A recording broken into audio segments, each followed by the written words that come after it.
Hello to you. Well, it's Scott Pickett, CEO founder of Wealth Migrate, and I want to bring you this weekly wealth insight. As you can see, I'm on the boat here at the Knysna Heads.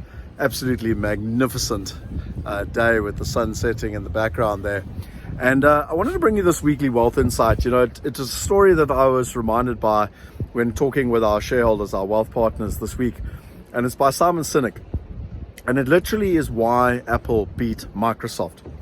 And it's really interesting because he tells the story of how he went to two leadership conferences, one by Microsoft and one by Apple, within the space of 1 week of each other. And when he was at Microsoft's conference, all they did was spend the entire time and all their energy trying to figure out on how to beat Apple. And then he went to Apple's conference a week later, and they didn't spend 1 second of their time talking about the competition. All they spoke about was how they could get better and how they could enhance and add more value to their customers, give their customers a better experience.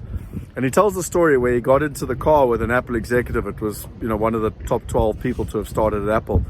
And he pulled out the Microsoft Zoom. And the Microsoft Zoom was similar to this. This was my first iPod that I bought nearly 20 years ago. And he said to the guy, look, this is the Zoom, it's apparently amazing. And the Apple executive said, I have no doubt. And what was really interesting, that was the end of the conversation. No more energy, no more concern, because they play the long game. What Microsoft was trying to do was to play the short game. It was always about just trying to beat the competition. But they play the long game. And if you play the long game, you understand that sometimes you're going to win and sometimes you're going to lose. And I think that's very, very important. Now, there's a couple of lessons here that I think are very important, is that, I believe that Apple would never focus on Microsoft, okay, or on the competition. And what was so interesting, because all that Microsoft was focused on was trying to beat Apple, they missed the bigger picture completely. And that was the fact that their device, the Zoom, couldn't actually go onto iTunes, and iTunes became the de facto to be able to get music. And I think it's a really important lesson. You don't focus on the competition, but if your customers are stuck on Zooms, as an example, and can't get their music onto Apple, well, then you do focus on it, because then it's adding value to your customers. It's not about your competition. It's about adding value to your customers and how you can just continue to enhance it and make their customer experience amazing. Now, if you're not an entrepreneur, if you're not a business person and you want to relate this to yourself, well, a lot of people are focusing on other people. They're consistently out there going, look at that person, look at this person. They're either better than you or they're worse than you. And either way, you feel like a hero, or you feel, or you feel below them. And that's the completely wrong thing to do. I'm doing this amazing course at the moment through Mindvalley. I'm doing the 60-day challenge through our inner circle.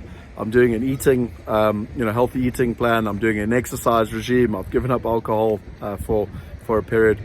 And why am I doing it? Well, I'm focusing internally. I'm focusing on myself. If you're trying to focus externally, you're never going to get what you want. It's about focusing internally. It's about focusing internally on the resources that you've got.